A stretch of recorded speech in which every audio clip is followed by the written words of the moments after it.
Comment lang po dun sa sasakyan niya, sir, dun daw sumakay si Bato po. Dapat kayong mag-comment kasi kayo ang tanong ng tanong. Hindi yun, nakita nyo na lahat, di ba? Sir, sabi niyo po last time pag may official investigation, magsasalita na po kayo. Ngayon po may pinalabas na CCTV na magkasunod po Official kayong lumabas investigation. noong May 14. Magkasunod daw po kayong lumabas noong May 14 according dun sa nilabas na CCTV. Ano pa kailangan sabihin ko doon? Nakita nyo na. So you confirm, sir, na magkasama po kayo noon nung lumabas po siya sa Senado? Hindi naman AI yun, di ba? Sir, saan kayo pumunta after? Exactly. Kayo na rin po ang nagsabi kung bakit hindi na namin siya tinatanong. Ang dami niya na hong inamin na ginawa niya. The PNP Criminal Investigation and Detection Group has confirmed that it is preparing to file complaints against Senator Robin Padilla and several other individuals they did not name for allegedly helping Senator Ronald Bato de la Rosa evade authority. Litong-lito na nga ako eh. Akala ko ba hindi nila kinikilala yung warrant pero nagtatago. Kaya ayusin din nila yung script nila pero para kay Senator Robin, ito pong kakaharapin mo na kaso na obstruction of justice. Ako, ito na. Kasong obstruction of justice ay isinampa laban kay bad boy, Senador Robin Padilla. Pero kahit sa ilang mga anchor person na media na nagkomentaryo, lalo na yung tinatawag nilang DDS na media, kadalasan ang komento nila, bakit mga majority senators daw ang nasampahan ng kaso? Bakit hindi ang minority daw? Kaya para sa kanila, at lalo na sa social media ngayon, isang panggigipit ito sa politika. Maniwala ba kayo na isang panggigipit ito sa politika? Dahil majority ang nasampahan, hindi ang minority? Pero may busis ng masa tayo dyan. Pabor ba kayong dapat lang managot si Senador Robin Padilla sa pagtakas ni Senador Bato? Tatalakayin natin ito, samahan niyo ako.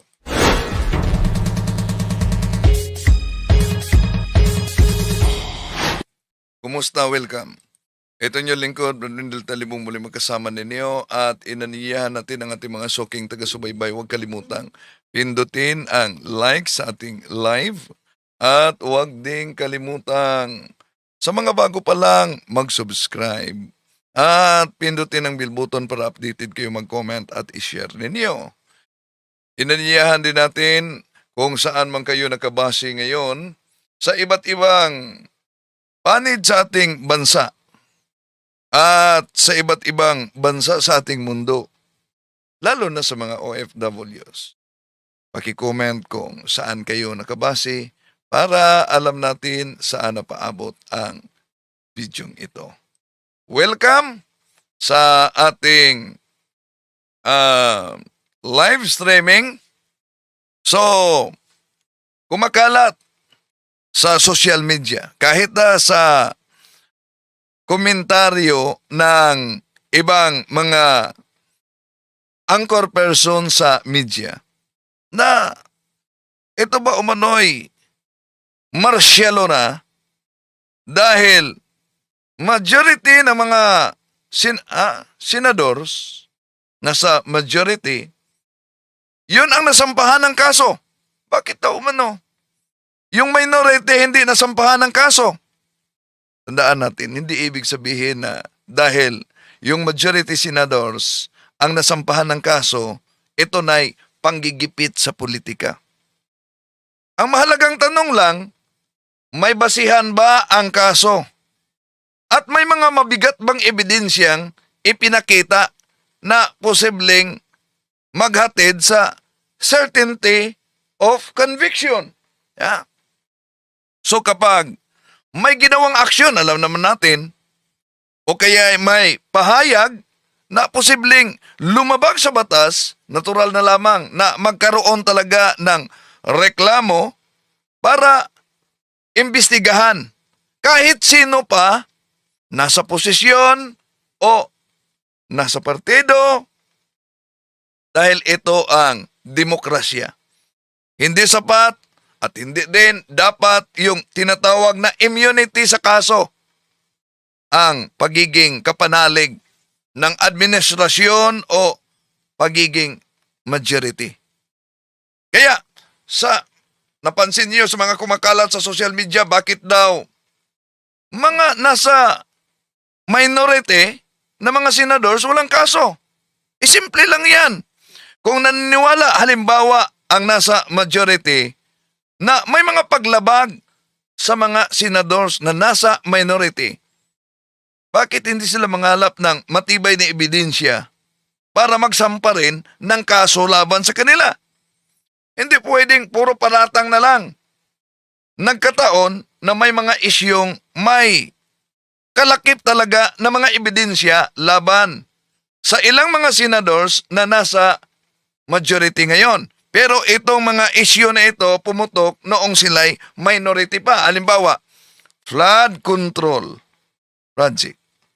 Sa iskandalo, sino ang involved diyan?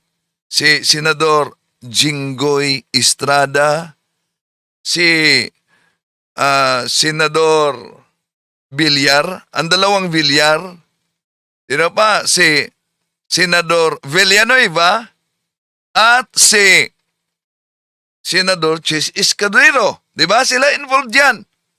Pero napansin nyo, sino ngayon ang nasa Blue Ribbon Committee? Sila si Senador Jinggoy Estrada, sila si Villanueva, sila si yung involved sa flood control. Pwede ba yon na imbestigahan ang kanilang sarili kaugnay sa anomalya sa flood control? At hindi lang yan. Meron pang warrant galing sa ICC, warrant of arrest kay Bato, kaya si Bato'y nagtatago. Pagkatapos, susunod si Senador Bungo na iniugnay din sa ICC warrant of arrest. At pumutok na din kay Senador Rodante Marcoleta sa aligasyong plunder. Dahil sa pag-amin niya na tumanggap siya ng 75 million noong nasa posisyon pa siya. Nakalusot siya sa susi, pero may ibang kaso siya kaugnay dito. At ibang mga senador pa na may obstruction of justice. Si Senador Robin Padilla, sinampahan ng kasong obstruction of justice dahil sa pagkawala ni Bato. At malaking posibilidad na masampahan din ng kasong obstruction of justice si SP Alan Peter Cayetano at ang kanyang kapatid na si Pia Cayetano. Abay, ubos na yata ang nasa majority ngayon. Sa batas, ebidensya ang basihan. Hindi kung majority ka, hindi kung minority ka. At matagal na ding sinasabi noon pa man ni Senador Robin Padilla na kung aarestuhin daw si Bato de la Rosa, dapat isama na rin siya. Totoo kaya yon? Di kaya tulad din sa nangyari ni Bato na biglang nagbago? Sa ating boses ng masa, pabor ba kayo na dapat managot si Robin Padilla sa pagtakas ni Bato? Yes, 25%. No, ay 80%. Yes, 20. No. 17. No. 83 na ngayon. So, yan ang boses ng masa natin. Okay, pakinggan muna natin ang Department of Justice sa pagsampa nila ng obstruction of justice kay Senador Robin Padilla, bunsod sa pag-amin niya sa mga interview. Ang galing kasing kumanta ni Senador Robin. Kaya ang kanyang pagkanta ay siya mismo ang naiipit nito. Sir, what about Senator Robin Padilla? Bakit hindi po siya kasama dun sa subpoena or hinihingan po na explanation? Kasi may mga interviews na po na inamin niya na yung vehicle po ay ginamit at binabalang daw niya sa Makati si Senator De La Rosa, hindi naman daw siya tumulong allegedly sa pag-escape. Exactly. Kayo na rin po ang nagsabi kung bakit hindi na namin siya tinatanong. Ang dami niya na hong inamin na ginawa niya. Meaning, sir, he will be liable for... Meaning, our panel of prosecutors will study everything. Will study everything that based on these admissions, based on this factual milieu or factual circumstances, can we lead to a conclusion that he or a person is probably guilty of a particular crime. Nako, ano ba yung pag-amin ni Senador Robin Padilla kaugnay dito? Na-deny yung TRO. Ay, siyempre, malungkot yun. Ano naman tayo pwede Una, inamin niya na malungkot siya dahil hindi pinagbigyan ng Korte Suprema ang hiling ng kampo ni Senador Bato na temporary restraining order para pigilan yung pang-aresto kay Senador Bato de la Rosa. Pero napansin nyo ba? Sabi nila ni Senador Robin Padilla, ni SP Cayetano, na hindi daw nila kinikilala ang warrant of arrest ng ICC. Pero kung hindi kinikilala nila ang warrant of arrest, ba't dumulog sila sa Korte Suprema para makahingi ng temporary restraining order para pigilan ang pag-aresto kay Senador Bato de la Rosa? At hindi yan nakuha nila. Hindi nakuha nila ang hiling nila. Kaya si Senador Bato ay kasalukuyang nagtatago at hinahanap ngayon dahil ayaw niyang harapin ang kanyang kasong crimes against humanity doon sa ICC. Bakit ayaw niyang harapin? Ito ang argumento kahit nasa ilang mga nagkomento, ba't kailangan pang dalhin doon sa ICC na gumagana naman? Gumagana daw ang hustisya sa ating bansa. Okay, pansinin ninyo ha. Si Attorney Harry Roque nasa ibang bansa nagtago. Bakit nagtago siya sa ibang bansa? Anong argumento niya? Hindi siya uuwi dahil dito sa Pilipinas, wala daw umanong hustisya para sa kanya. Nako, yun ang dahilan na si Attorney Harry Roque ay hindi uuwi dahil walang hustisya para sa kanya dito daw sa Pilipinas. Pagdating naman kay Senador Bato, ayaw niya sa labas. Ayaw niya sa ICC. Bakit ayaw niya sa ICC? Dahil gumagana naman umano ang hustisya dito sa ating bansa. Ano ba talaga, kuya? Kung yun ang argumento nila, dito na lang dahil gumagana. O sige. Sa panahon ni dating Pangulong Rodrigo Duterte, di ba? Di muna natin pag-usapan ang kaso na may kaugnayan sa patayan. Punta muna tayo sa Parmali Scandal. Sa Parmali Scandal, yung kontrobersya at aligasyon sa panahon ni dating Pangulong Rodrigo Duterte. Di ba? Ang tanong, umuusad ba ang kaso sa Parmali Scandal? Umuusad ba? O ano sa palagay ninyo? Comment kayo. Punta tayo sa panahon pa ni dating Pangulong Rodrigo Duterte. Naalala ninyo ang PhilHealth ghost dialysis at corruption issue? Noong panahon na yan, ang PhilHealth may kabilang ang ghost dialysis. Milyong-milyong halaga. Nakausad ba ang kaso? Di muna natin pag-usapan yung sa extrajudicial killings. Yun lang na kaso.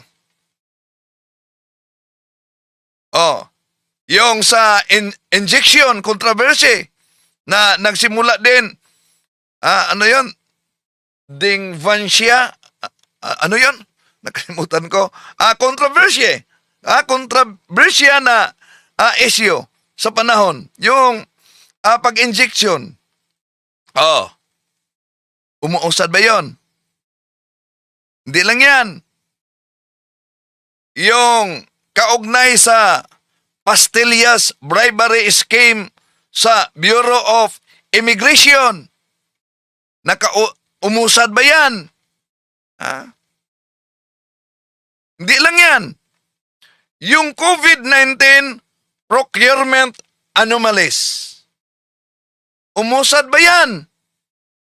Kaya, kung ang argumento, halimbawa si Senador Bato, ayaw niya doon sa ICC dahil para sa kanya, dito sa ating bansa, naniniwala siya sa hustisya at may hustisya naman dito. Taliwas yan sa pahayag ni Attorney Harry Roque. Di ba? Anong sabi niya? Ang sabi niya, ayaw niyang uuwi dahil walang hustisya daw para sa kanya dito. Tuloy natin si Senador Robin Padilla. Reaction. Malungkot tayo. Pero sir, alam niyo ba kung si Senator Bato? Kasi yun po yung lumabas na tungkol sa Wala po tayong alam.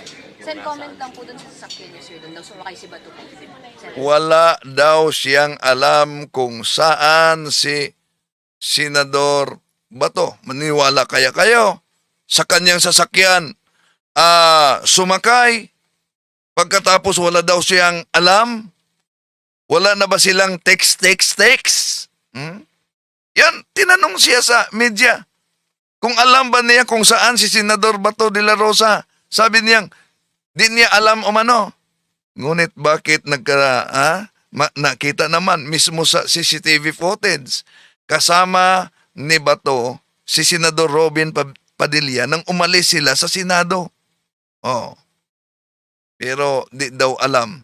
Etong mga pag-amin niya sa media, ginamit din itong batayang ebidensya para sa obstruction of justice. Okay, tuloy natin. Dapat kayong mag-comment kasi kayong tanong ng tanong. Hindi yun, nakita nyo na lahat, di ba?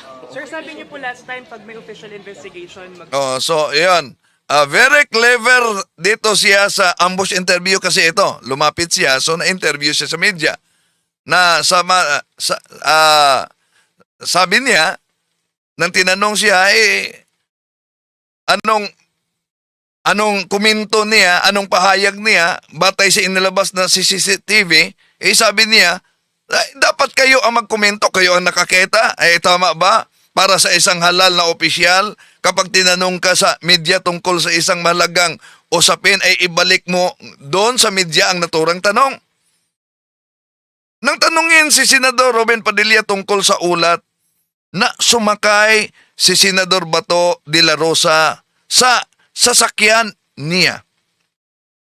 Ang sagot ni Senador Robin, dapat media daw ang magkomento dahil sila ang nagtanong at sila rin ang nakakita. Ngunit ang media ay nagtatanong upang makuha yung pahayag ng mga opisyal na may kaalaman sa naturang pangyayari. Hindi tungkulin ng media na magbigay ng paliwanag sa ngalan ng isang senador. Kung may kaalaman si Senador Padilla, dapat linawin niya ito. Kung wala naman siyang kaalaman, dapat sagutin niya ng direkta. Ang pag-iwas sa tanong tulad dito, lalo lang nagdudulot ng mas maraming katanungan sa publiko. Okay, tuloy natin. Sasalita na po kayo. Ngayon po may pinalabas na CCTV na magkasunod po Official kayong lumabas investigation. noong May 14. Magkasunod daw po kayong lumabas noong May 14 according dun sa nilabas na CCTV. Ano ba kailangan sabihin ko doon? Nakita nyo na. So you confirm sir na magkasama po kayo noon nung lumabas po siya sa Senado. Hindi naman AI yun, di ba? Yan. About sa CCTV, ayon kay Senador Robin Padilla, wala na raw siyang dapat ipaliwanag sa media dahil nakita na mismo ng media sa publiko ang CCTV footage kung saan kasama niya si Senador Bato de la Rosa. At malinaw daw na hindi yon AI. Ibig sabihin, hindi gawa-gawa. Kung gayon, kinikilala niya mismo ang pagiging tunay sa CCTV footage. Ang tanong ngayon, ano ang naging papel niya sa mga pangyayari noong tumakas si Senador Bato? So kung mapatunayang may sinumang sadyang tumulong talaga o sadyang tumulong, may planadong pagtulong, siguradong hindi makaiwas ito sa pag-aresto o pagsampa ng kaso, lalo na sa obstruction of justice. Dahil alam naman nila na si Senador Bato ay may umiiral talaga na warrant of arrest galing sa International Criminal Court. At maaari itong maging usapin na dapat imbestigahan ng mga kinakaukulang ahensya. Kaya ang mahalagang tanong ay hindi kung ano ang komento ng media, kundi kung ano ang pagiging konklusyon ng investigasyon batay sa mga ebidensya at batay mismo sa batas. At yun na, nagsalita na talaga. Ang CIDG nagsabi na sampahan daw umano ng kasong obstruction of justice. Abi, mauubos ang majority nito. Bakit? Maliban kay Senador Robin, posibleng masampahan din ng kasong obstruction of justice si S.P. Cayetano, ang kapatid na si Pia Cayetano. Pagkatapos si Senador Rodante Marcolita, meron din kaso kaugnay sa pag-amin niya sa pagtanggap ng 37 milyon mula sa 3 donors nito noong nakaupo pa siya. Nalusutan niya sa Commission on Election, sa sose niya, pero ano naman, 7080 ng Republic Act, yung plunder at iba pang mga ipinagbabawal na sa batas ang habang ikay nakaupo, lalo na sa Anti-Corruption Act, ipinagbabawal yan. Na nauna natin tinatalakay. Sino pa? Si Senador Bato nagtago. Si Senador Bongo may susunod na lalabas na naman na warrant of arrest sa ICC. Si Senador Joel Villanueva iniugnay sa flood control. Si Senador Mark Villar, ang kapatid niyang Villar. And then, si Villanueva, si Jinggoy. Sila.